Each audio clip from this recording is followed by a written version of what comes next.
Okay, let's talk to Roshan, who is in London. Hi, Roshan. Hello, hi. Now, what would you like to say? Yeah, I mean, I just heard you, Cristo, saying that basically you should have a picture of the Prophet Muhammad lampooned on the front of all the newspapers. Yeah. To make a point about parodying religion. Yeah. I mean, I think that is like shouting fire in a crowded room. You know, it's literally going to lead to a reaction, whether we like it or not. And the fact is, we curtail free speech in this country all the time. Do we talk about Jews with, I don't know, anti-Semitic images of Jews with big noses or something like that? Do we talk freely about the Holocaust?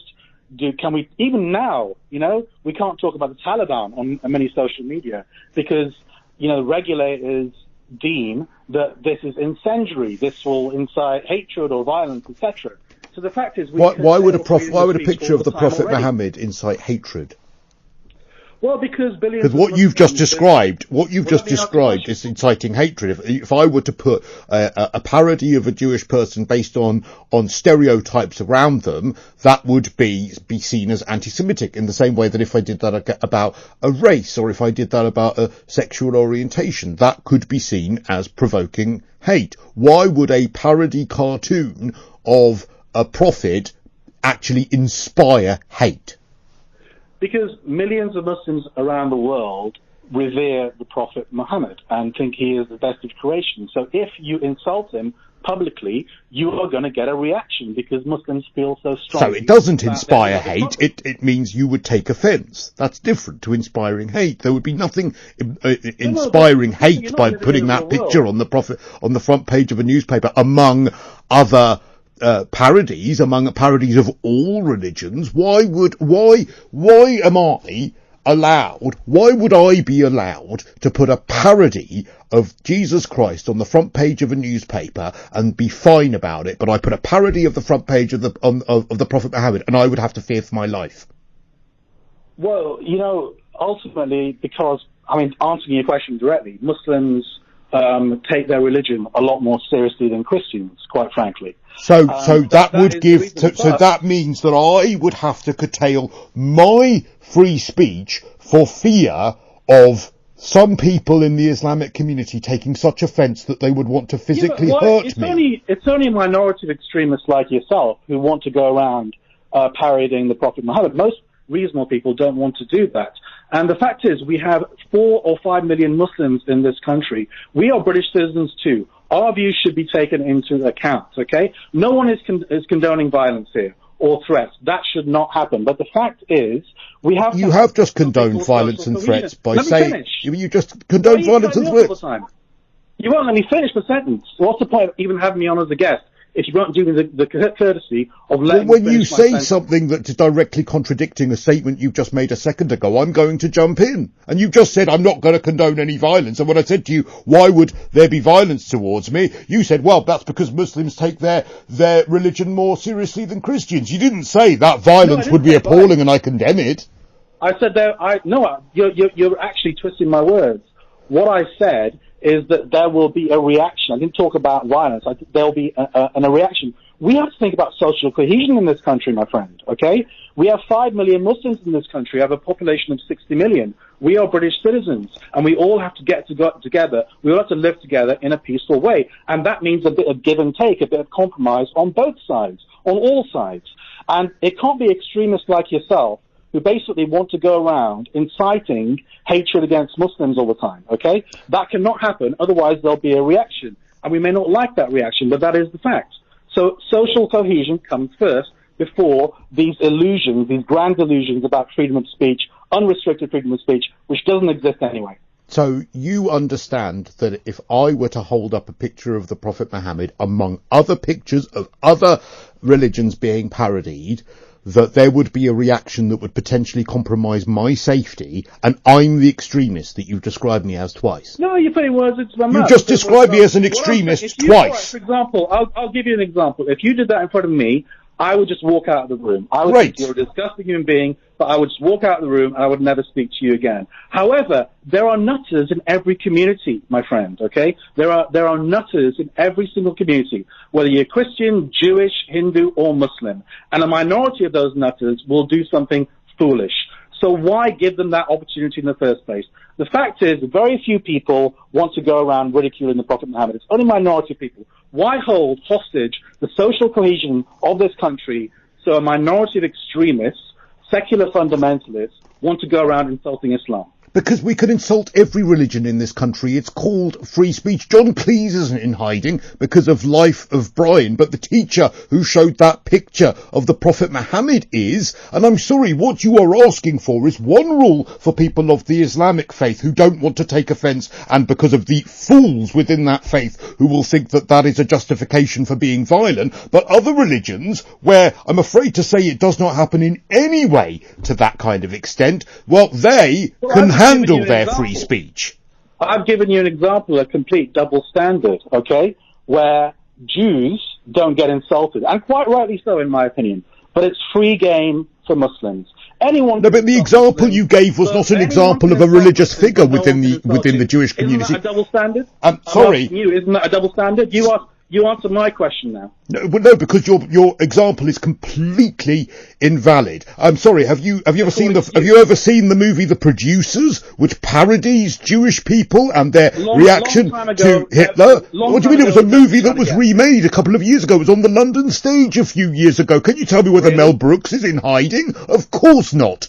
Of course not. That is parodying Jewish people, but that doesn't lead to death threats. You know as well as I know that you could not print a picture of a Jew with a big nose on the front. That's not religious iconography. That is a vile stereotype of Jewish people. That is racism. That's not religious iconography. It's not racism. It is not racism to show the Prophet Muhammad. So it's false equivalence. Your example isn't valid. So what my point was those Charlie Hebdo images, which you just basically said should be on the front pages of national newspapers, they were stereotyping Muslims. They were stereotyping the Prophet Muhammad. Yeah, with a bow on his head, okay? But obviously that Prophet Muhammad in this case symbolizes all Muslims, not just one particular person. No, it doesn't. When someone parodies Jesus, they're not parodying every single Christian. They're obviously taking aim at Christians. They are. Of course they are. And there are many Christians that don't like that either. But obviously... But do they violently protest? Do they cause people who do that to have to go into hiding? Well, I think in America you'll find lots of fundamentalist here in the UK, does that happen? Does that happen? No, because in the UK, look at the churches. They're empty. Churches are being made into mosques now and into restaurants because no one believes in Christianity anymore. It's a post-Christian society, and Christians don't take So that's the justification. So because fewer people in the UK take Christianity seriously, that's the justification. The justification isn't that's completely wrong and people shouldn't take that kind of offence and that sort of image. That's not your answer. Your answer is, well, look, there are fewer Christians that take it seriously. You're living in La La Land. I'm living in the real world. I live in the real world where people have feelings. And you are calling me the extremist. I am a member of the Muslim community, and I know how Muslims feel when they see those kind of images. They feel deeply insulted, deeply angry, and they feel as though... And that's their right. They have every right to feel like that. They have every right to feel like that. But offence does not give reason and justification for people not being safe. I know it doesn't, but the fact is that there are nutters in every community. So you're basically giving those nutters ammunition to do what they do. So that's a reason not to do it then, because there is a nutter out there. My free speech should be suppressed. It's not hate speech, it's free speech. There is nothing illegal about showing that picture. Nothing illegal. We do it all the time. We take people's sensibilities into account, like Jewish people, of course, because they're very... No, because what you are describing, and again, it's a false equivalence, and I know why you're doing it, because you have no valid argument. What you're describing is a hate picture of a parody of something about Jewish people which is hateful, an anti-Semitic trope, and that is your comparison. There is nothing racist. You cannot make a comparison of racism against an insult towards a religion. A religion is a choice. A race is not. There's a context here, and that is that over the last 20 years in particular, there has been something called a war on terror, where Muslim nations, 2 Muslim nations, have been destroyed by British and American forces, right? Literally millions of people have been killed, okay? And Muslims feel as though their brothers and sisters around the world, they have a very tight bond with them. So they feel as though it's like, you know, it's a free-for-all. Not only are our countries getting bombed, but we're getting insulted here in the mainstream media. We have a counter-terrorism strategy called Prevent, which is basically targeting Muslims, puts all Muslims in the same basket and makes us a suspect community. It's literally a free-for-all. There are 5 million Muslims in this country. We are not guests here, okay? No, I agree. We are not subjects. We are citizens, and we have our rights and our right to be heard, and we're not being heard. Have you heard me deny any of what you have just said, other than I don't agree that the way in which you're portraying Prevent, but have you heard me disagree? Have you heard me being very, very careful to point out that I'm not talking about all Islamic people? Have you heard me being very careful to point out that there are many people who are Islamic who would be completely horrified by the terror that takes place? But the thing you call about is me saying I'll show a cartoon of the Prophet Muhammad. You don't call about the 13 Islamic countries that hang gay people. You don't call me about that. Well, you don't call me about the horrific countries that stone women. You don't call to me about the female genital mutilation that takes place. You call me about a cartoon. No Muslim country stones women. Where do you get this information from? Are you reading The Sun or something like Daily Mail? Is that your... Are you genuinely telling me that no women fear for their safety in Islamic countries? No, of course there's prejudice everywhere. But you said that. So you're just brushing that off. Just brushing that off, are you? I'm sorry, but that's what you call about. These are all the things we've spoken about today, and you call about a cartoon. No. Say it again, sorry. I said all the things we've spoken about today, and you call about a cartoon. Well, I only turned the radio on and heard you speaking about that. I don't know what you were speaking about before. Anyway, listen, Roshan, I hope you feel that you've got your points across and you've been able to say what you want to about me. It's rare for the mainstream media to give Muslims a voice, so thank you for doing that today. All right, Roshan, thank you. That's Roshan. So late for the break, but I wasn't going to stop that call because I think Roshan needed to get his voice heard.